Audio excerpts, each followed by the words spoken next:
Argument of complex number, ये दो हमारे पास हैं। आज हम इन्हीं के बारे में बात करेंगे। मॉडुलस तो खास नहीं है, लेकिन ये जो एम्पलीट्यूड है, ये जो आर्गुमेंट ऑफ जेड है, ये हमारे लिए खास है। किस तरीके से खास है इसको एक बार और रिवाइज कर लेते हैं कि देखो हमारे पास ये 4 क्वाड्रेंट होते हैं। जिन लोगों के लिए नया है वो सुन लेंगे ध्यान से। ये फर्स्ट क्वाड्रेंट, ये सेकेंड क्वाड्रेंट, और ये थर्ड क्वाड्रेंट, और ये फोर्थ क्वाड्रेंट। तो यहाँ पर जो एंगल होगा वो इसको हम नाम देंगे थीटा, जो कि फर्स्ट क्वाड्रेंट में होगा। ये वाले क्वाड्रेंट में जो एंगल होगा उसका नाम होगा पाई माइनस थीटा, क्योंकि पाई की वैल्यू 180 डिग्री होती है, सभी को पता है। पाई बाई 2 90 होता है, पाई 180 डिग्री होता है। तो 180 से कम जितने भी एंगल है वो सब सेकेंड क्वाड्रेंट में आएंगे, 90 से ज़्यादा और 180 से कम। और इसी तरह से थर्ड क्वाड्रेंट में आ जाएगा 180 से ज़्यादा तो पाई प्लस थीटा, और फोर्थ में क्या आ जाएगा 2 पाई से कम तो 2 पाई माइनस थीटा। तो ये एंगल को मेज़रमेंट करने के लिए हो जाएगा कि अगर हम पहले क्या करेंगे, अपने कॉम्प्लेक्स नंबर को ढूंढेंगे कि किस क्वाड्रेंट में है, और जब हमें क्वाड्रेंट का पता चल जाएगा तो एंगल उसका हम इससे मेज़र करेंगे, ना कि सिर्फ थीटा देख के बोल देंगे। सबसे पहले हम थीटा निकालेंगे और फिर देखेंगे कि वो क्वाड्रेंट किस एंगल में मेज़र कर रहा है, किस वो जो एंगल है वो किस क्वाड्रेंट में है। उसके बाद हम यहाँ पर वैल्यू अपनी पुट कर देंगे। ये सारे आर्गूमेंट के लिए ही हैं। तो जैसे एक एग्जांपल से लेते हैं तो ज़्यादा क्लियर होगी बात। हमारे पास एक एग्जांपल है z इक्वल टू 1 प्लस आई। अब हमें सभी का क्या करना है, find modulus and argument.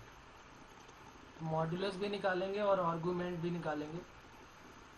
Argument बोले या एम्पलीट्यूड बोले, बात एक ही है। तो अभी हम ये बात जो कर रहे हैं ये आर्गूमेंट और मॉडुलस की कर रहे हैं। Modulus and argument of complex number.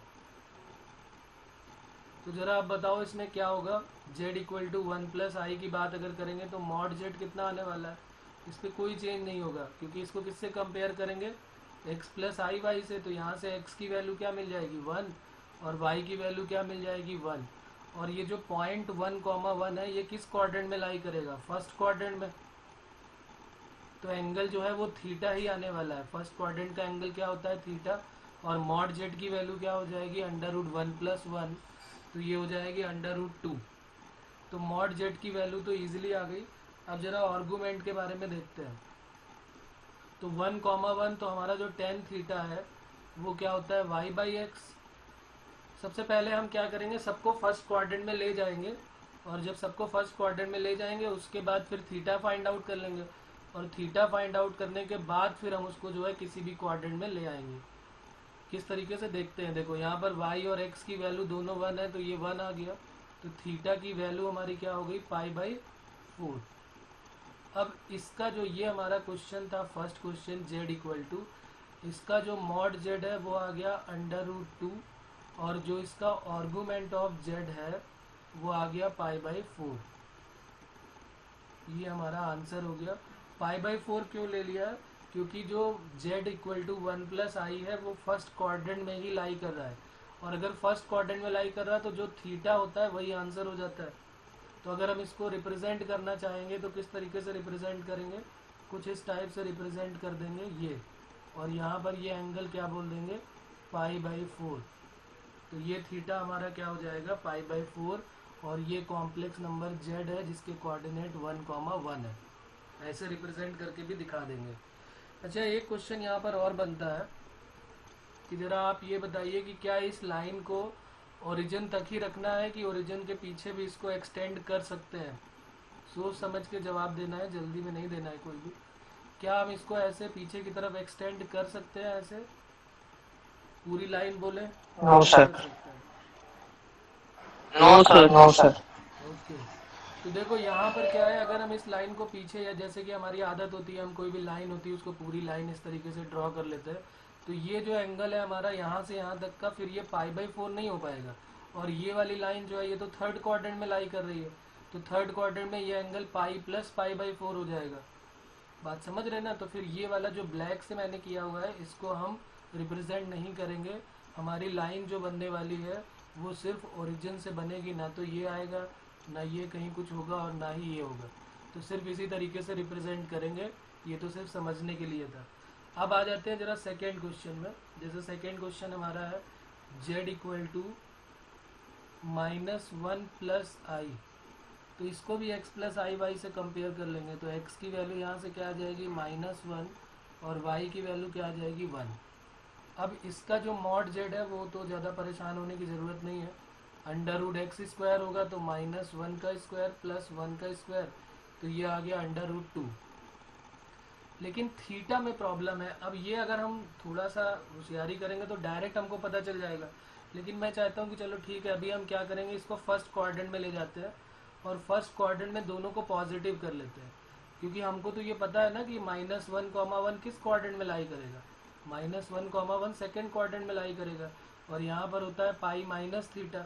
लेकिन हम क्या करेंगे, इसको पहले टेन थीटा में x और y दोनों को पॉजिटिव करने के बाद इनको फर्स्ट क्वाड्रेंट में ले लेंगे, x और y दोनों को पॉजिटिव ले लेंगे, लेट कर लेंगे ये कि ये दोनों पॉजिटिव हैं, और इनको पॉजिटिव लेने के बाद टेन थीटा निकालेंगे जो कि आएगा y/x, और जो कि सेम है 1 आने वाला है। तो थीटा हमारा फर्स्ट क्वाड्रेंट में क्या आएगा π/4। लेकिन जो ये हमने लेट किया ये तो अपनी तरफ से लेट किया हुआ है, ये तो हमारे क्वेश्चन का पार्ट है नहीं। क्वेश्चन तो हमारा किस क्वाड्रेंट में लाई कर रहा है, -1, 1। तो जो हमारा ये जो z है -1 प्लस आई, इसका जो आर्गुमेंट ऑफ z है वो कितना आने वाला है, वो आएगा सेकेंड क्वाड्रेंट में। सेकेंड क्वाड्रेंट में एंगल होता है पाई माइनस थीटा, तो पाई माइनस π/4, तो पाई माइनस π/4 इज 3π/4। तो हमारा जो आंसर हो जाएगा पाई माइनस π/4 यानी कि 3π/4 ये होगा। और इसको जब रिप्रेजेंट करना होगा तो कुछ इस टाइप से रिप्रेजेंट करेंगे हम इसको, यहाँ से एक ऐसे लाइन और ये एंगल ड्रॉ कर देंगे और इसको बोल देंगे कि ये क्या है 3π/4। ओरिजिन पे इसको रोकना पड़ेगा हमको, और ये एंगल हमारा क्या हो जाएगा 3π/4। तो हम क्या करेंगे, पहले सबको फर्स्ट क्वाड्रेंट में ले जाएंगे और उसके बाद फिर हम इसको सॉल्व कर लेंगे। कोई प्रॉब्लम है इसमें किसी को? बोलो बच्चों, यस नो सर। ओके, अब जरा आते हैं, देखो इसका भी मॉडुलस तो सेम ही आया था, यहाँ पर हमने देखा कि इसका भी मॉडुलस √2 आया है। तो यहाँ हम चाहे तो लिख सकते हैं कि इसका मॉडुलस भी कितना आया है √2। मॉडुलस में कोई फर्क नहीं पड़ रहा है। थर्ड क्वाड्रेंट में हमने z इक्वल टू -1 माइनस आई ले लिया, तो अब ये किस क्वाड्रेंट में आ जाएगा, थर्ड क्वाड्रेंट में। x की वैल्यू -1 और y की वैल्यू भी -1, तो ये पॉइंट हो गए -1, -1 जो कि थर्ड क्वाड्रेंट में लाई करेगा। और अगर थर्ड क्वाड्रेंट में लाई करेगा तो पहले हम इसको पॉजिटिव ले लेंगे x1 y1, तो थीटा हमारा हम पहले भी ऊपर सॉल्व करके दिखा चुके हैं कि थीटा कितना आता है π/4। अब ये बार बार लिखने की ज़रूरत तो है नहीं। और हमारा जो एंगल है वो किस क्वाड्रेंट में आ रहा है, इस वाले क्वाड्रेंट में आ रहा है। तो यहाँ थीटा होता है, यहाँ पाई माइनस थीटा, और यहाँ होता है पाई प्लस थीटा। तो जो हमारा एंगल है वो थर्ड क्वाड्रेंट में लाई कर रहा है, तो पाई प्लस थीटा करेंगे तो पाई प्लस π/4 यानी कि ये कितना हो जाएगा 5π/4। तो जो इसका जो आर्गुमेंट ऑफ z है या एम्पलीट्यूड ऑफ z है वो पाई प्लस π/4 यानी कि हमारा आंसर क्या हो जाएगा 5π/4। इसको अगर हम रिप्रेजेंट करना चाहते हैं तो इस तरीके से रिप्रेजेंट कर देंगे, ये हमारा एंगल हो जाएगा। क्योंकि एंगल हम हमेशा एक्स एक्सिस से पॉजिटिव डायरेक्शन में ले रहे हैं, एंटी क्लॉकवाइज ले रहे हैं, तो ये हो गया हमारा एंगल 5π/4। ये एम्पलीट्यूड ऑफ z हो गया। और इसका अगर हम मॉडुलस बोलना चाहें तो मॉड z की वैल्यू अभी भी कोई चेंज नहीं हुआ है, ये √2 ही आने वाली है।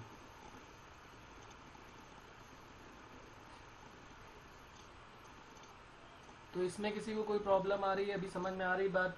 तो जरा फोर्थ वाला एक और इसका आंसर बताओ आप लोग। क्वेश्चन नंबर 4 ले लेते हैं। z इक्वल टू 1 माइनस आई है, इसका मॉडुलस बताना है और इसका आर्गुमेंट भी बताना है क्या होगा। इसका मॉडुलस और इसका आर्गुमेंट बताइए। तो ये तो हम बार बार वही सेम क्वेश्चन ले रहे हैं, सीधे सीधे हमको पता चल रहा है कि इसका आर्गुमेंट क्या आने वाला है।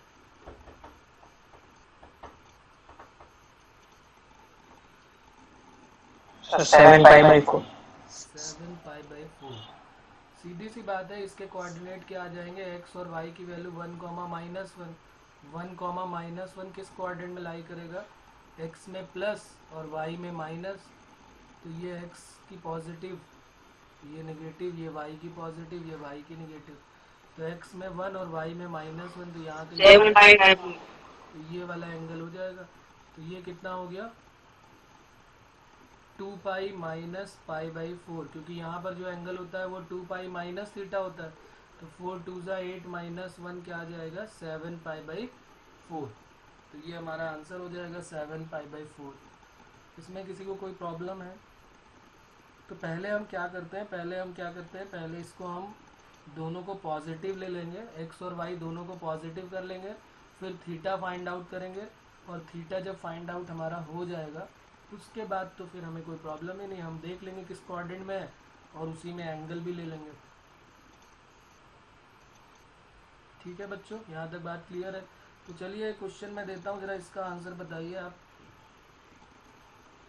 क्वेश्चन नंबर 5 है हमारा, z इक्वल टू 3 है, इसका मॉडुलस बताना है, मॉड z बताना है और आर्गूमेंट ऑफ z बताना है। तो जल्दी जल्दी आंसर बताते जाए आप।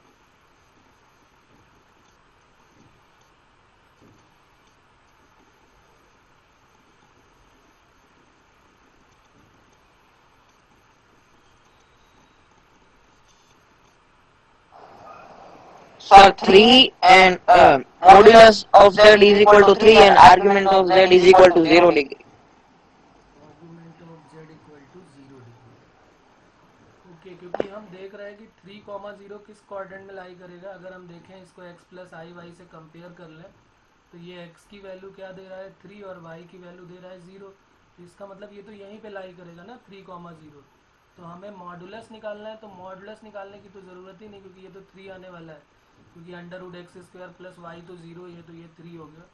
आर्गूमेंट ऑफ z जब देखेंगे तो हमारा जो ये 3,0 है ये इसी लाइन पे लाई करेगा जो कि x एक्सिस है, और x एक्सिस से x एक्सिस का जो एंगल होता है वो क्या होता है 0 डिग्री। तो आर्गूमेंट ऑफ z क्या हो जाएगा 0 डिग्री। बोलो, इसमें किसी को कोई डाउट है क्या? नहीं, बात क्लियर हो रही है। उसके बाद जरा z इक्वल टू अगर मैंने ले लिया -5, अब जरा बताओ इसका मॉड z क्या होगा और आर्गूमेंट z क्या होगा, ये भी सॉल्व करो। Mod z and argument of z। Sir, 5 mod z 5 और argument of z 0 degree. Okay, और कोई कुछ जवाब देना चाहता है? Sir, mod 5 and argument not possible. अच्छा, आर्गूमेंट पॉसिबल ही नहीं, क्यों?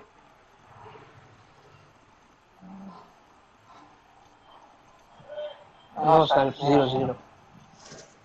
नहीं, जीरो भी नहीं, जीरो गलत है।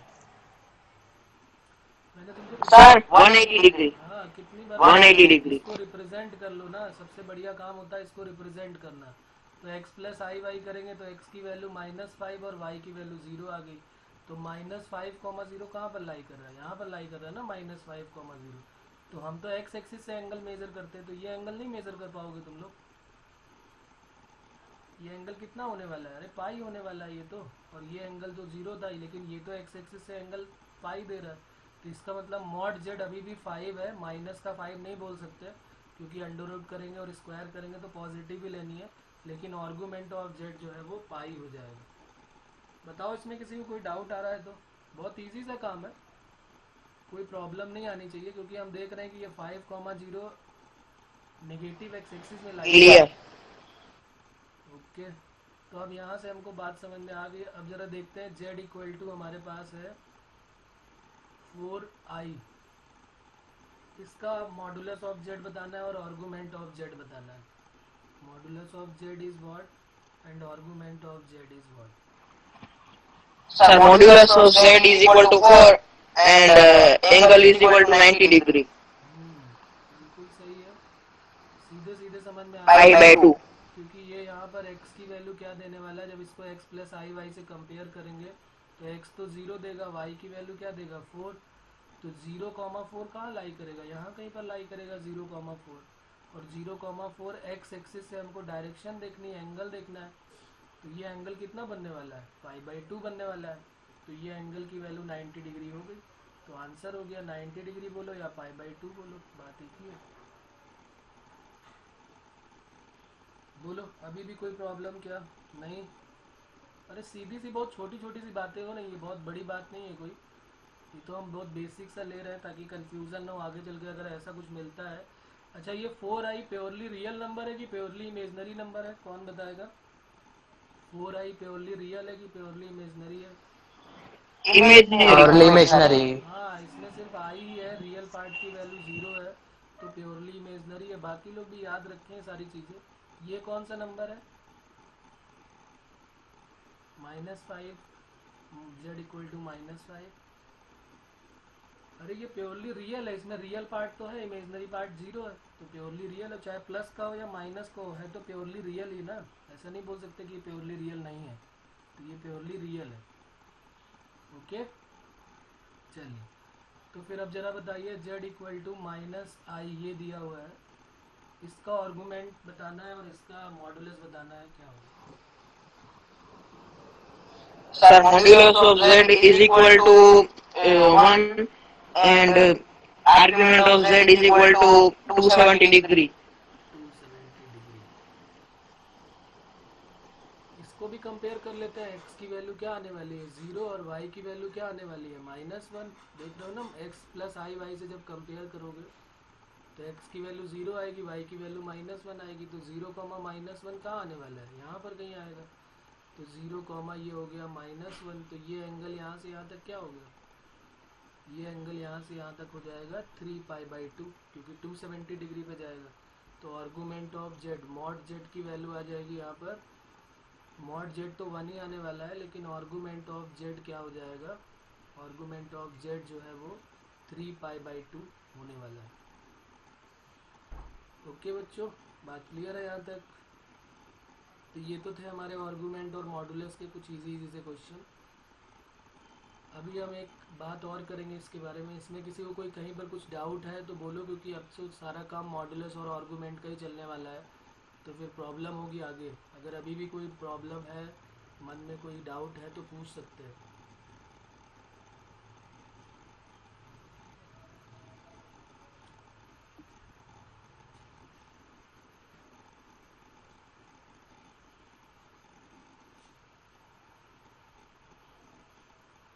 चलिए ठीक है, फिर कोई प्रॉब्लम नहीं है तो अच्छी बात है। आगे का थोड़ा सा एक काम और लिख लेते हैं यहाँ पर, एक और इम्पॉर्टेंट पॉइंट है, वो हेडिंग में लिख लेते हैं और फिर इसी में आ जाएंगे। अभी इसी में फिर हमें वापस आना है अभी, बस उसके बारे में भी थोड़ा सीख लेते हैं। वो क्या है, एक नई चीज़ और है, जैसे मॉडुलस एक नया हमारे पास आया और एक आ गया आर्गूमेंट आ गया, उसी तरह थर्ड पार्ट में एक आता है कॉन्जुगेट। तो लिख लेते हैं कॉन्जुगेट ऑफ कॉम्प्लेक्स नंबर।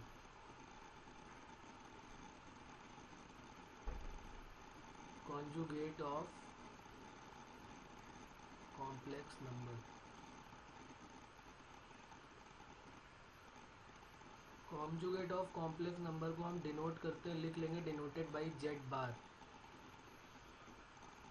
तो अगर हमें कोई कॉम्प्लेक्स नंबर जेड गिवन है, if complex number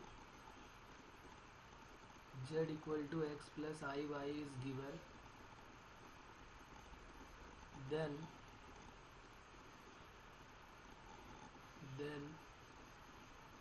its conjugate is denoted by z bar।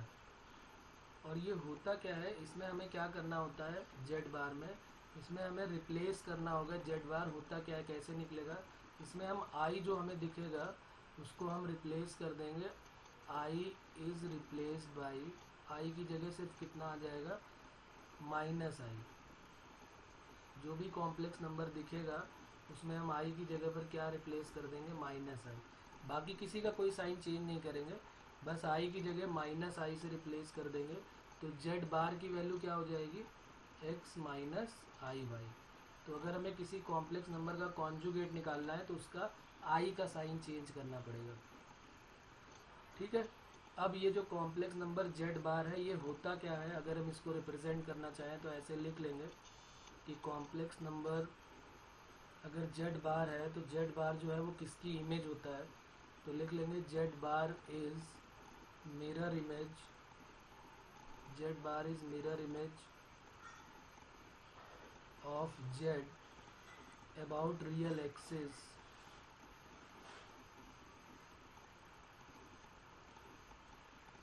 in about real axis on Argand plane. ये आर्गन प्लेन के बारे में हम पहले ही बात कर चुके हैं कि जो कॉम्प्लेक्स प्लेन होता है उसी को आर्गन प्लेन बोल देते हैं। कह रहा है कि जेड बार जो होता है वो मिरर इमेज होता है। जेड बार ये एक इम्पॉर्टेंट पॉइंट है कि जेड बार जो है वो मिरर इमेज होती है किसकी, जेड की, जब हम एक्स एक्सिस को प्लेन मिरर कंसीडर करते हैं। एक्स एक्सिस का मतलब यहाँ पर उसका नाम क्या हो गया, रियल एक्सिस। तो इसको ड्रॉ करके मैं दिखाता हूँ तब बात क्लियर होगी तुम्हें। जैसे यहाँ पर हमारे पास कोई कॉम्प्लेक्स नंबर है ये जेड, ये हमारे पास कोई कॉम्प्लेक्स नंबर है जेड, तो जो इसका कॉन्जुगेट होगा वो यहाँ कहीं लाई करेगा जेड बार, जबकि ये रियल एक्सिस को हम क्या करेंगे, प्लेन मिरर कंसीडर करेंगे तब। तो जो ये होगा जेड बार इसको बोल देंगे। अगर ये कोई पॉइंट पी है तो ये कोई पॉइंट क्यू है, तो पी जो है और क्यू जो है वो एक दूसरे के कॉन्जुगेट हो जाएंगे। एक एग्जांपल से और समझने की कोशिश करेंगे तब ज़्यादा क्लियर होगा। जैसे सपोज कर लेते हैं हमारे पास कोई कॉम्प्लेक्स नंबर हमने लेट कर लिया z इक्वल टू 3 + 4i, तो इसका कॉन्जुगेट कितना आने वाला है, 3 माइनस, ये बहुत छोटी सी चीज़ है। कॉन्जुगेट का नाम तो हम शुरू से सुनते आ रहे हैं कि 2 + √3 का कॉन्जुगेट 2 - √3 होता है। तो बस माइनस का साइन ही तो चेंज कर रहे हैं, बस यहाँ पर i का साइन चेंज कर देंगे। तो अगर हम z को रिप्रेजेंट करना चाहें कॉम्प्लेक्स नंबर में तो कैसे रिप्रेजेंट करेंगे, 1 2 3, ये 3 यहाँ पर हो गया और 1 2 3 4 यहाँ कहीं पर हो गया, तो ये 3,4 हो गया, ये तो z के लिए हो गया। और इसी को अगर इसका जो ऑर्डर्ड पेयर बनेगा वो 3 4 का बनेगा और इसका जो ऑर्डर्ड पेयर बनेगा वो 3, -4 का बनेगा। तो इसमें क्या हो जाएगा 1 2 3 और ये 4, तो ये हो जाएगा 3, -4। x में तो 3 जाना है लेकिन y में कितना जाएंगे, -4, और ये हो जाएगा z बार। तो ओरिजिन से ये अगर हमारा कॉम्प्लेक्स नंबर p कोई पॉइंट था तो ये जो है उसका कॉन्जुगेट हो जाएगा। तो इसीलिए लिखा हुआ है कि z बार जो होता है वो मिरर इमेज होता है। किसका मिरर इमेज होता है, z का मिरर इमेज होता है। और मिरर किसको लेट करते हैं, रियल एक्सिस, यानी कि जो x एक्सिस है उसी को मिरर कंसीडर कर लेते हैं। और फिर मिरर कंसीडर करने के बाद जो है यही बन जाता है उसका कॉन्जुगेट ऑफ कॉम्प्लेक्स नंबर। इसकी कुछ प्रॉपर्टीज़ होती हैं वो भी यहाँ पर लिख लेते हैं। Properties of conjugate of complex number, इसकी प्रॉपर्टीज़ क्या है वो देख लेते हैं यहाँ पर, फिर अभी आ जाते हैं अपने पुराने में ही। पहली प्रॉपर्टी ये है, फर्स्ट प्रॉपर्टी, कि अगर हम z हमारे पास गिवन है, यहाँ पर हम लिख लेंगे कि z की वैल्यू गिवन है x + iy और z बार की वैल्यू क्या गिवन हो जाएगी, x - iy। तो अगर z + z बार अगर हम कर दें तो z + z बार करेंगे तो क्या मिल जाएगा, यहाँ पर z + z बार करेंगे तो iy क्या मिल जाएगा, 2x। हाँ, तो z + z बार की वैल्यू 2x हो जाएगी। तो इसको बोलते हैं 2 रियल पार्ट ऑफ z। और अगर दूसरा z - z बार की वैल्यू निकालें तो 2iy हो जाएगा। तो इसको क्या बोलेंगे, 2 इमेजनरी पार्ट ऑफ z, ऐसे बोल देंगे इसको। उसके बाद तीसरा और एक इम्पॉर्टेंट पॉइंट है कि अगर z और z बार का मल्टीप्लाई कर दें, ये एक इम्पॉर्टेंट पॉइंट हो जाएगा, कई जगह यूज़ होगा, जेई में भी कई जगह यूज़ हुआ है ये। x + iy into x - iy, इन दोनों का मल्टीप्लाई करोगे तो क्या मिलेगा बच्चों, a + b into a - b करेंगे तो x² - i² और i² की वैल्यू होती है -1 खुद होती है, तो यहाँ -1 पुट कर देंगे तो क्या वैल्यू मिल जाएगी, x² + y²। और x² + y² किसका फॉर्मूला होता है, ये तो सुना हुआ है, अभी सुना था कि x² + y² किसका फॉर्मूला होता है, नहीं याद आ रहा है, अभी ऊपर भी हमने लिखा हुआ है। तो ये mod z का जो फॉर्मूला होता है वो क्या होता है, √x² + y²। तो mod z की स्क्वायर का फॉर्मूला क्या हो जाएगा, x² + y²। तो यहाँ पर हम इसको ये भी लिख सकते हैं कि z into z bar equal to mod z²। ये एक इम्पॉर्टेंट पॉइंट हमको और मिल जाएगा कि z into z bar equal to mod z²। इसमें किसी को कोई प्रॉब्लम है, ये एक इम्पॉर्टेंट फार्मूला है, इसका खास ध्यान रखना है हमको। और एक पॉइंट और यहाँ पर ज़रा मैं पूछता हूँ सभी से, बताओ कि अगर जेड जो है वो फर्स्ट क्वाड्रेंट में लाई कर रहा है, if z lies in first quadrant, then z bar किस क्वाड्रेंट में लाई करेगा बताओ। जेड बार लाइज इन किस क्वाड्रेंट में, विच क्वाड्रेंट? फर्स्ट। अगर जेड फर्स्ट में है तो जेड बार भी फर्स्ट में लाई करेगा। Yes sir. ऊपर देखो, ऊपर बना हुआ है अभी भी कि अगर जेड फर्स्ट क्वाड्रेंट में है तो जेड बार किस क्वाड्रेंट में लाई कर रहा है।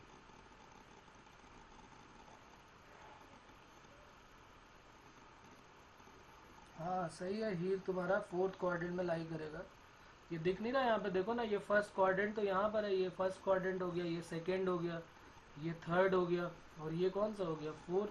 तो अगर जेड जो है वो फर्स्ट क्वाड्रेंट में लाई कर रहा है तो जेड बार जो है वो उसका हमेशा फोर्थ क्वाड्रेंट में लाई करेगा। Z bar lies in fourth quadrant. अच्छा, माइनस जेड बार किस क्वाड्रेंट में लाई करेगा? Minus z bar lies in which quadrant? Check करके बताओ, माइनस जेड बार किस क्वाड्रेंट में लाई करेगा। सोच समझ के चेक करके बोलना है, तुरंत नहीं बोल देना है गलत।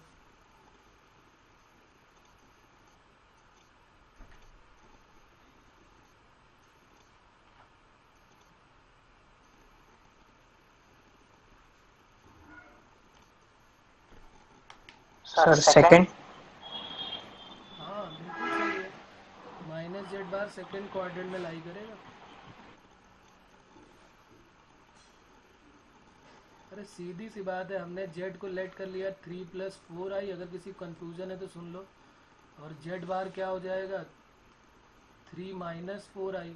तो इसका जो ऑर्डर्ड पेयर है वो 3,4 हो गया, इसका हो गया 3,-4। और जब वो कह रहा है कि माइनस जेड बार, तो माइनस से मल्टीप्लाई करोगे तो ये क्या बन जाएगा, -3,4। तो -3,4 नहीं पता तुम्हें किस क्वाड्रेंट में लाई करता है? एक्स में नेगेटिव और वाई में पॉजिटिव हो तो किस क्वाड्रेंट में लाई करेगा? अरे सेकंड क्वाड्रेंट में। एक्स में नेगेटिव, वाई में पॉजिटिव। तो ये कोई नई चीज़ नहीं है, ये तो ऐसे ही मैंने बता दिया कि हाँ ऐसा भी पॉसिबल हो सकता है। चलो उसके बाद फिफ्थ प्रॉपर्टी इसकी और एक सुनते हैं क्या होती है।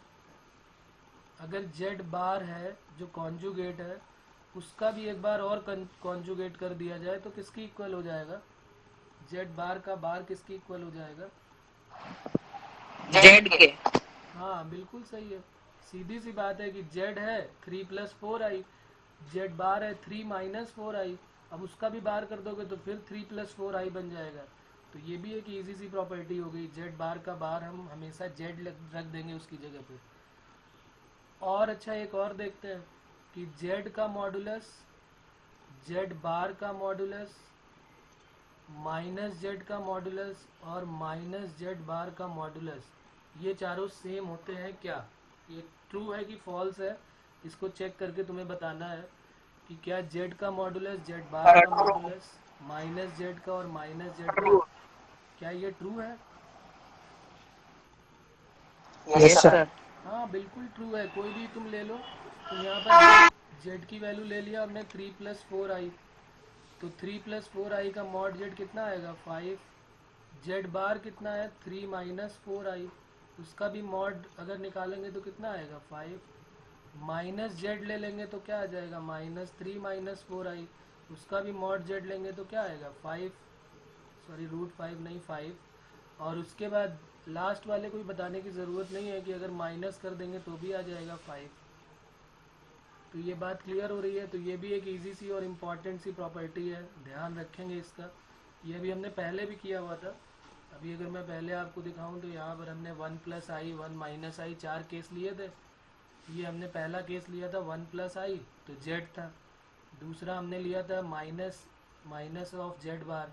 थर्ड वाला लिया था ये भी तो है ना, माइनस जेड कर दिया तो दोनों माइनस के हो गए, और ये जेड बार हो गया। तो ये चारों केस हमने उसी तरीके से कंसीडर किए हुए थे, और सबका जो मॉडुलस है वो √2 आया था, अभी हमने पीछे चेक किया हुआ था। तो ये कोई नई प्रॉपर्टी नहीं है। उसके बाद 6 के बाद अब अपनी प्रॉपर्टी आती है प्रॉपर्टी नंबर 7। प्रॉपर्टी नंबर 7 क्या है वो भी देख लेते हैं कि अगर हमारा जेड और जेड बार जो है वो दोनों इक्वल हो जाए तो फिर क्या प्रॉब्लम आने वाली है। If z equal to z bar, क्या कभी ऐसा हो सकता है किसी कॉम्प्लेक्स नंबर का जेड और जेड बार दोनों इक्वल हो जाए? कोई ऐसा नो सर। नहीं हो सकता कोई भी? सोचा करो, पहले थोड़ा सोचो। Yes sir sir. हो सकता है, यस सर, हो सकता है इफ y इक्वल टू 0।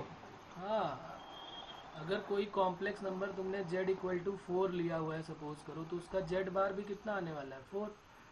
तो ये जो 4 है ये प्योरली रियल है कि प्योरली इमेजनरी है? ये तो प्योरली रियल। ये तो प्योरली रियल। तो इसका मतलब है कि जब z और z बार दोनों इक्वल हो गए हैं, इसका मतलब जो z है उसके बारे में हमको पता चल गया, then z is purely real. z is purely real. अगर किसी कॉम्प्लेक्स नंबर का z और z बार दोनों इक्वल हो गया तो वो जो है वो क्या हो जाएगा? प्योरली रियल हो जाएगा, क्योंकि z की value x plus i Y होती है और z बार की वैल्यू x माइनस आई वाई होती है। x तो कट हो जाएगा, यहाँ से 2i की वैल्यू 0 आ गई, तो यहाँ से y की वैल्यू 0 आ गई, और y 0 आ गया मतलब इमेजनरी पार्ट ऑफ z 0 आ गया, और इमेजनरी पार्ट ऑफ z 0 आ गया मतलब वो क्या हो गया? प्योरली रियल हो गया। तो ये सीधी सी बात है और इम्पॉर्टेंट है, इस पे बेस जेई ने कई बार क्वेश्चन पूछे हुए हैं। इम्पॉर्टेंट प्रॉपर्टी है कि, और देखने में बहुत ईजी है कि अगर z और z बार दोनों इक्वल होंगे तो z जो है वो प्योरली रियल हो जाएगा। ओके, उसके बाद 8 नंबर में आ जाते हैं। अगर z equal to minus z bar हो गया, if z equal to minus z bar, then अब क्या होगा बताओ? z is purely imaginary. तो z जो z इज प्योरली हाँ, इमेजिनरी। बिल्कुल सही बात है कि अगर मान लीजिए हमने z की वैल्यू कोई ले लिया 2i ले लिया, तो z बार जो है वो कितना आएगा? माइनस का 2i आएगा, और माइनस का z बार फिर क्या हो जाएगा? प्लस का 2i। तो देखो z और ये z बार जो है माइनस के दोनों इक्वल हो गए, तो ये 2i जो है ये कौन सा नंबर है? Purely imaginary number. तो यहाँ पर लिख देंगे अगर z और माइनस z बार इक्वल है then z is purely imaginary number. तो यहाँ से हमको ये पता चल जाएगा कि जब भी हम देखेंगे, या अगर उसने प्रूफ करने के लिए बोला है, क्वेश्चन कैसे पूछा जाएगा? क्वेश्चन पूछा जाएगा कि वो अगर प्रूफ करो कि ये प्योरली इमेजनरी नंबर है, तो हम क्या करेंगे? उसका z निकालेंगे, z बार उसका निकालेंगे और माइनस z बार की इक्वल प्रूफ कर देंगे। और अगर हमने z equal to minus z bar equal proof कर दिया तो इसका मतलब z जो है वो प्योरली इमेजनरी नंबर हो जाएगा। ओके बच्चों, बात क्लियर? बहुत इजी सी प्रॉपर्टी है, इसमें घबराने वाली कोई बात नहीं है, बहुत इजी सी प्रॉपर्टी है ये। बोलो, इसमें किसी को कोई प्रॉब्लम है क्या? यहाँ तक कोई प्रॉब्लम? चलिए तो फिर आगे बढ़ते हैं इसमें, अगर कोई प्रॉब्लम नहीं है तो। अब आ जाते हैं अपने उसमें, इसमें एक नई चीज़ और इंट्रोड्यूस करेंगे जो हमारे जेई के पॉइंट ऑफ व्यू से तो इम्पॉर्टेंट है ही है, और तुम्हारे उसमें एनसीईआरटी में भी ये दिया हुआ है, पोलर फॉर्म। तो नेक्स्ट हेडिंग लिख लेते हैं, पोलर फॉर्म। पोलर फॉर्म में क्या होता है? कोई कॉम्प्लेक्स नंबर है z equal to x plus i y के फॉर्म में लिखा हुआ है, तो इसको हम क्या नाम देते हैं? इसको बोलते हैं कार्टेशियन फॉर्म। इसका नाम है कार्टेशियन फॉर्म। और इसी को जब हम थीटा और आर के टर्म में बोलेंगे, r cos theta plus i sine theta, तो इस फॉर्म का नाम हो जाएगा, इसको हम बोलते हैं पोलर फॉर्म। समझना, अभी थोड़ा सा सुनोगे तो समझ में आएगी बात कि पोलर फॉर्म क्या है। z equal to x plus i y हमको गिवन होगा और कहेगा चेंज इनटू पोलर फॉर्म, तो हमको ये गिवन होगा, हमको इसको इस फॉर्म में चेंज करना है। तो हम क्या करेंगे? यहाँ पर z equal to x plus i y को r cos theta plus i sine theta के फॉर्म में चेंज करेंगे। तो यहाँ पर दो अननोन हो जाएंगे, एक आर अननोन हो जाएगा और एक थीटा हो जाएगा। तो यहाँ लिख लेते हैं कि जो आर है उसका क्या नाम है? जो आर है उसका नाम है modulus of complex number. Modulus of complex number, r जो है वो मॉड जेड है, आर का एक नया नाम हो गया मॉड जेड। तो इसकी वैल्यू निकालनी है, अभी हम जानते हैं कि under root x square plus y square कर दो तो मॉड जेड आ जाता है। तो आर की वैल्यू बहुत ईजिली निकल आएगी और यहाँ पर पुट कर देंगे। बचा थीटा। थीटा जो है वो क्या है? आर्गुमेंट ऑफ जेड है। थीटा जो है वो आर्गुमेंट ऑफ जेड है। थीटा क्या है? Argument of Z. और वो भी हमें निकालना ईजिली आता है।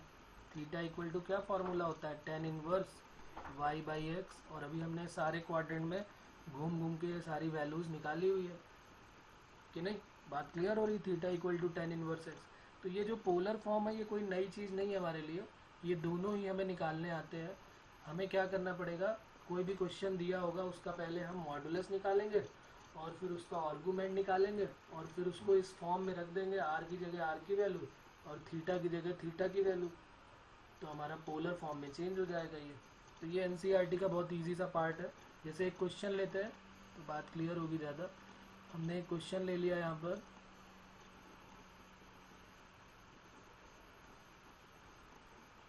z equal to 1 plus i और इसको बोला है चेंज इनटू पोलर फॉर्म।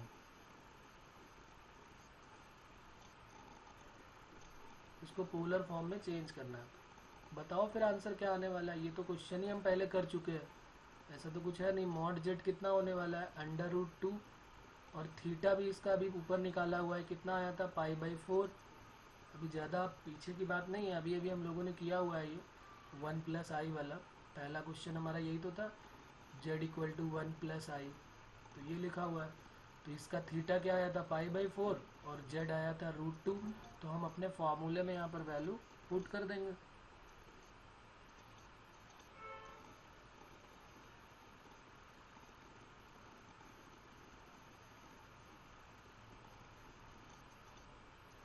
तो क्या आंसर हो जाएगा हमारा, r इक्वल टू मतलब z इक्वल टू जो 1 प्लस आई है उसको हम लिखेंगे r cos theta plus i sine theta. तो जो 1 प्लस आई है वो पोलर फॉर्म में चेंज होकर क्या बन जाएगा, √2 cos π/4 प्लस आई साइन π/4 और ये हमारा आंसर हो जाएगा। बोलो इसमें कोई प्रॉब्लम है क्या, किसी को कोई डाउट आ रहा है इसमें? बहुत इजी सा काम है, हमें दोनों ही निकालने आते हैं, तो फिर कोई प्रॉब्लम सर तो आगे नहीं करना सॉल्व? नहीं। नहीं आगे सॉल्व करेंगे तो कहाँ पहुँच जाएंगे, फिर यहीं आ जाएंगे। हाँ इसका आंसर हाँ वो तो अगर हमें इसका आंसर वेरीफाई करना है कि हमने जो किया है वो करेक्ट है कि नहीं, तो हाँ हम इसको सॉल्व करके आंसर ज़रूर अपना चेक कर लेते हैं कि ये 1 प्लस √2 आएगा और ये 1 प्लस √2 आएगा, √2 कट हो जाएगा, तो हमने जो आंसर है वही 1 प्लस आई हमारा आ जाएगा। लेकिन हम इसको अगर सॉल्व करने बैठे तो फिर वहीं पहुंच जाएंगे। हाँ आंसर अपना ज़रूर चेक कर लेंगे कि जो हमारा आंसर आया है वो करेक्ट है कि नहीं, तो उसको वेरिफिकेशन बोल देंगे ताकि पेपर में हमारा आंसर गलत ना हो। ओके बच्चों, तो z इक्वल टू ज़रा बताओ -1 प्लस आई का क्या होगा, चेंज इनटू पोलर फॉर्म। अभी ऊपर ये भी किया हुआ है हमने, change into polar form.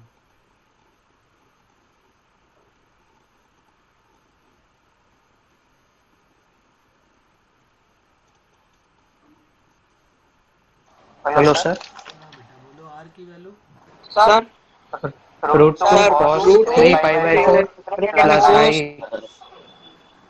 Okay plus sign 3π/4। Okay, क्योंकि ये सेकेंड क्वाड्रेंट में आया, अभी ऊपर लिखा हुआ है -1 प्लस आई का, तो हमारा आंसर क्या हो जाएगा, चेंज इनटू पोलर फॉर्म का आंसर हो जाएगा -1 plus i equal to r cos theta plus i sine theta, और r की वैल्यू हो जाएगी √2 और cos 3π/4 प्लस आई साइन 3π/4। तो ये हमारा आंसर हो गया, बस बात खत्म। तो ये तो हम पहले ही पढ़ चुके थे, बस इसका एक नाम नया हो गया, बाकी कोई नई चीज़ नहीं है ये तो हम पहले से जानते हैं इसके बारे में। चलो आई को जरा क्वेश्चन नंबर 3 अब चेंज कर देता हूँ, ऊपर वाले को नहीं करते हैं। z इक्वल टू आई है, इसको चेंज करना है, चेंज इनटू पोलर फॉर्म। अच्छा ये भी तो किया था हम लोगों ने ऊपर अभी। बताओ इसका आंसर क्या होगा, z इक्वल टू आई।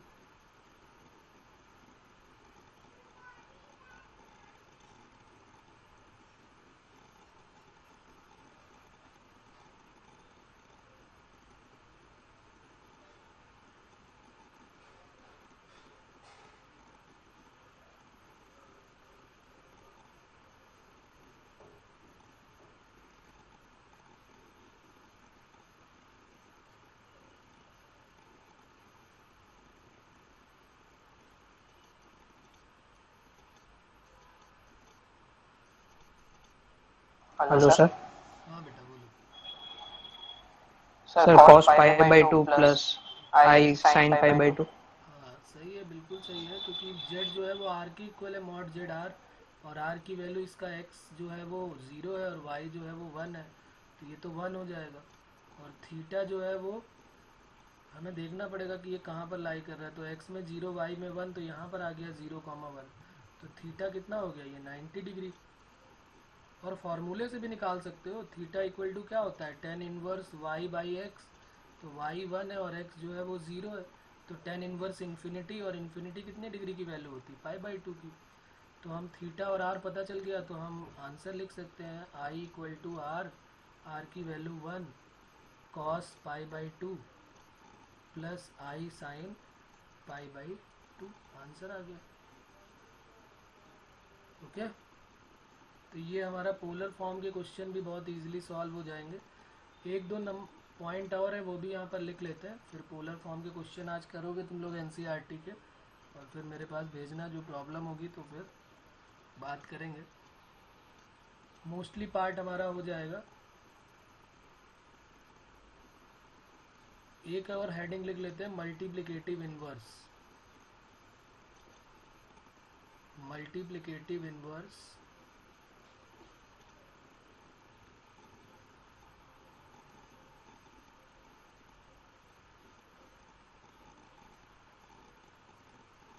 और इसी में एक और लिख लेते हैं एडिटिव इनवर्स। ये दो हैं हमारे में, एनसीईआरटी में भी दिए हुए हैं, मल्टीप्लिकेटिव इनवर्स और एडिटिव इनवर्स। तो अगर दो कॉम्प्लेक्स नंबर है हमारे पास, जैसे पहले हम बात करते हैं मल्टीप्लिकेटिव इनवर्स की, पहले हम बात करते हैं मल्टीप्लिकेटिव इनवर्स की, एम आई।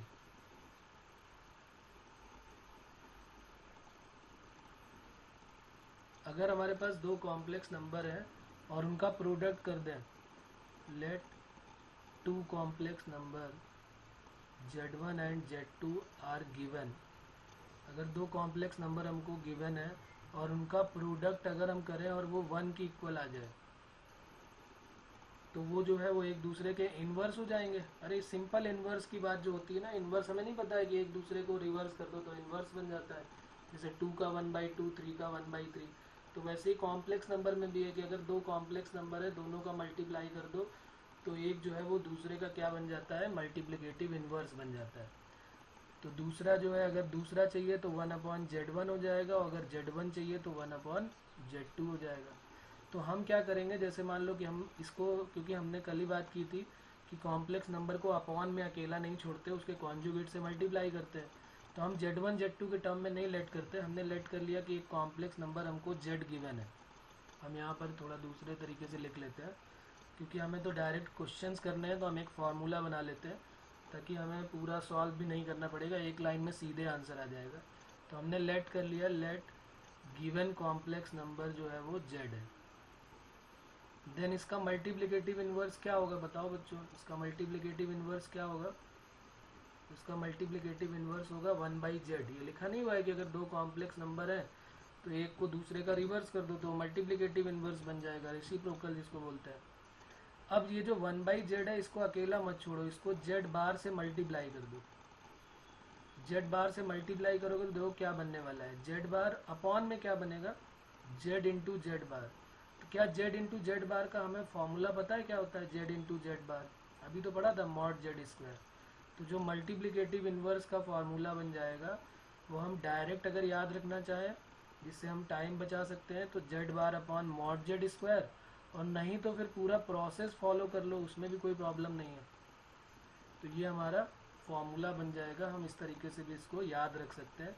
जैसे एक क्वेश्चन ले लेते हैं तो ज़्यादा क्लियर हो जाएगा। जैसे मान लिया हमारे पास कोई क्वेश्चन है, z equal to root three plus i, तो रूट थ्री प्लस आई का जो कॉन्जुगेट, जो हमारा मल्टीप्लिकेटिव इन्वर्स फार्मूले से बनेगा वो क्या बनेगा, ये अब चलो पहले इसको सॉल्व कर लेते हैं। मल्टीप्लिकेटिव इन्वर्स हो जाएगा one upon root three plus i, और फिर इसको कॉन्जुगेट से मल्टीप्लाई करेंगे रूट थ्री माइनस आई से, तो ऊपर आ जाएगा रूट थ्री माइनस आई, और नीचे क्या आ जाएगा, अंडर रूट थ्री का स्क्वायर थ्री और आई का स्क्वायर वन, तो ये फोर, तो ये आ गया one by four root three minus i. तो तो ये जो इतनी लाइनें हमें करनी पड़ी ना, ये ना करके सीधे हम यहाँ से पहुँच सकते हैं इस फॉर्मूले की मदद से अपने, कि मल्टीप्लिकेटिव इन्वर्स इक्वल टू हो जाएगा जेड बार। तो जेड अगर √3 + i है तो जेड बार कितना हो जाएगा, जेड इंटू जेड बार मॉड जेड स्क्वायर है, तो जेड बार की वैल्यू हो जाएगी √3 - i अपॉन ये मॉड जेड इसका कितना होगा, √3 का स्क्वायर प्लस √3 का स्क्वायर 1, तो ये 2 हो गया। अच्छा यहाँ पर स्क्वायर भी लगा हुआ है, तो मॉड जेड स्क्वायर करेंगे तो क्या हो जाएगा 4। तो हम ऐसे डायरेक्ट भी लिख सकते हैं, √3 - i/4 फार्मूला लगा के भी कर सकते हैं, और यह 2 लाइन करने में कोई प्रॉब्लम नहीं है, कॉन्जुगेट से मल्टीप्लाई तो करना है। हाँ अगर ऑप्शनल में कभी ऐसा आ गया, फार्मूला बन के ही ऑप्शनल में आ गया, तो फिर हमको पता होना चाहिए कि इसका फार्मूला होता है Z bar upon mod Z का होल स्क्वायर। इसको मॉड जेड का भी लिख सकते हो, मॉड जेड बार भी लिख सकते हो, जैसे मैंने यहाँ पे जेड बार लगा दिया है, तो ज़रूरी नहीं दोनों तो सेम ही है, कोई प्रॉब्लम नहीं है, तो हम मॉड जेड स्क्वायर भी बोल सकते हैं मॉड जेड बार, क्योंकि मॉड जेड और मॉड जेड बार दोनों इक्वल होते हैं। तो ये तो हो जाएगा हमारा मल्टीप्लिकेटिव इन्वर्स। दूसरी बात करते हैं एडिटिव इन्वर्स। एडिटिव इन्वर्स क्या होता है कि ऐसे 2 कॉम्प्लेक्स नंबर हमने लेट कर लिए, let the given complex number, given 2 complex number be z1 and z2 such that अगर उन दोनों का सम जो है वो 0 के इक्वल हो गया, जैसे उनका प्रोडक्ट 1 के इक्वल हुआ था, अब यहाँ पर क्या है कि दोनों का सम जो है अगर वो 0 के इक्वल हो गया, तो अगर दोनों का सम 0 के इक्वल हो गया तो इसका मतलब एक जो होता है वो दूसरे का क्या हो जाएगा, एडिटिव इन्वर्स हो जाएगा। तो अगर हम इसको अपने शब्दों में फॉर्मूले के तरीके लिखना चाहें, तो अगर हमें, ये तो बहुत ईजी है कि सिर्फ साइन ही तो चेंज करना है, तो अगर हमें गिवन कॉम्प्लेक्स नंबर हमने लेट कर लिया कि z है, तो उसका एडिटिव इन्वर्स क्या हो जाएगा, उसका एडिटिव इन्वर्स इक्वल टू, उसका एडिटिव इन्वर्स हो जाएगा माइनस का z। बहुत इजी, सीधे सीधे माइनस लगा और आंसर मिल जाएगा। तो एग्जाम्पल बताने की तो खैर इसमें ज़रूरत ही नहीं है कि z की वैल्यू अगर 3 - 4i है, तो z जो उसका एडिटिव इन्वर्स ऑफ z होगा, एडिटिव इन्वर्स ऑफ z वो क्या बन जाएगा, -3 + 4i। ऐसे 2 कॉम्प्लेक्स नंबर जिनका सम जो है वो 0 हो जाए, उसको हम क्या बोल देते हैं, एक दूसरे का एडिटिव इन्वर्स। बोलो इसमें कोई प्रॉब्लम आ रही है तो बताओ बच्चों, यहाँ तक कोई प्रॉब्लम है क्या? No sir, no sir. Okay, तो अब हमारा जो होमवर्क है वो क्या है, हमें जो है एनसीईआरटी की एक्सरसाइज करनी है। एक और एक्सरसाइज उसमें है, वो बहुत ही इजी है, उसमें क्वाड्रेटिक फार्मूला लगा के, जैसे कोई क्वाड्रेटिक इक्वेशन गिवन होती ना, तो हमने 10th क्लास में क्वाड्रेटिक फार्मूला लगा के सॉल्व करते थे। तो लास्ट एक्सरसाइज भी उसको बताने की ज़रूरत नहीं है मुझे, आज उसको करके देखना। उसमें क्या करना पड़ता है, क्वाड्रेटिक फार्मूला लगाया, और क्वाड्रेटिक फार्मूला लगाने के बाद अंडर रूट के अंदर, वहाँ पर 10th में क्या होता था, पॉजिटिव नंबर आ जाता था। यहाँ पर अंडर रूट लगाने के बाद क्या आ जाएगा, माइनस का आ जाएगा। जैसे माइनस कोई फार्मूला लगाओगे तो माइनस आ जाएगा, तो माइनस का तो हमने पढ़ ही लिया है कि माइनस का क्या फार्मूला हो जाएगा। तो माइनस का अगर मान लिया माइनस का √3i आ गया, √3 आ गया माइनस का, तो उसको क्या बोल देंगे, √3i बोल देंगे। तो क्वाड्रेटिक फार्मूले वाले क्वेश्चन भी बहुत ईजी हैं, यहाँ पर लिख देता हूँ मैं। क्वाड्रेटिक फार्मूला हमारे पास क्या था कि अगर हमारे पास कोई इक्वेशन गिवन है ax² + bx + c = 0, तो क्वाड्रेटिक फार्मूला हमारा क्या होता था, x = -b + -√b² - 4ac/2a। तो बस वहाँ पर हमें क्या करना है, कोई क्वाड्रेटिक जैसे गिवन होगी, तो अंडर रूट के अंदर वहाँ 10th में पॉजिटिव नंबर आता था, यहाँ पर अंडर रूट के अंदर हो सकता है नेगेटिव नंबर आ जाए। जैसे एक एग्जांपल ले ही लेते हैं, ये हमें गिवन है और कहेगा सॉल्व फॉर x, तो x = -3 ± √b² 9 - 4ac/2a, a की वैल्यू है 1, तो ये वैल्यू आ जाएगी -3 ± के अंदर क्या वैल्यू आएगी, 5 4 जा 20, तो ये माइनस का 11 आ जाएगी वैल्यू अपॉन 2। तो वहाँ पर तो 10th में हम इसको छोड़ देते थे, अब 11th में हम क्या आंसर अपना दे देंगे, -3 ± √11 × i/2। तो ये जो लास्ट एक्सरसाइज कॉम्प्लेक्स नंबर की है उसमें यही काम करना है। तो बहुत इजी सा है इसमें एनसीईआरटी में। जो कॉम्प्लेक्स नंबर मैं पहले ही बता चुका हूँ कि 1% है हमारा एनसीईआरटी में, बाकी 99% सारा जेईई के सिलेबस में अलग दिया हुआ है। तो वो काफ़ी सारी चीज़ें हम पढ़ेंगे अलग अलग। अभी हमारा मेन मोटो क्या है, हमारी जो एक्सरसाइज जितनी भी एनसीईआरटी की वो कंप्लीट करनी है और वो सेंड करनी है मेरे पास, ठीक है। बात क्लियर हो रही है कि नहीं?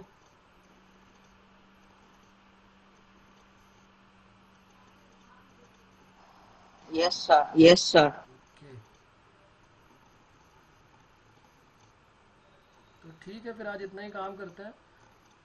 जिनके पास नंबर नहीं उनको दे देता हूँ मैं नंबर। इस नंबर पे व्हाट्सएप करना है मुझे। ये नंबर है मेरा 8591588821। ठीक है, तो इस नंबर पे व्हाट्सएप। सर मैं सेंड करो। हाँ, सीट के लिए तुम्हारे लिए बता रहा हूँ, बाकी को तो पता होगा, सीट तुम्हें ही बता रहा हूँ। और एक और है ना तुम्हारे साथ, ये मनीषा। मनी था मतलब बहुत तो लड़का है। हाँ, वो मनी सामंगी नाम का जो है ना वो लड़का है अच्छा सर। ये लड़का है। ओके ओके, हाँ ठीक है, तो तुम दोनों के लिए यही नंबर है, इसको सेव कर लेना। नाम मेरा है शैलेश श्रीवास्तव। वो तो खैर आता ही है, लिख लो सर उसमें। वो मैसेज में भेज दो अभी वो नाम नंबर क्या भेज दूँ? आपका नंबर मैसेज में। ये दिख नहीं रहा, ये स्क्रीन में लिख दिया मैंने। सर स्क्रीन नहीं दिख रही। नहीं दिख रही? No sir. ओके ओके, कोई बात नहीं, लिख लो नंबर 85। हो गई। ओके, ठीक है, फिर बच्चों अगले टर्न पे मिलते हैं, बाकी काम अगले टर्न पे करेंगे। Okay, bye bye.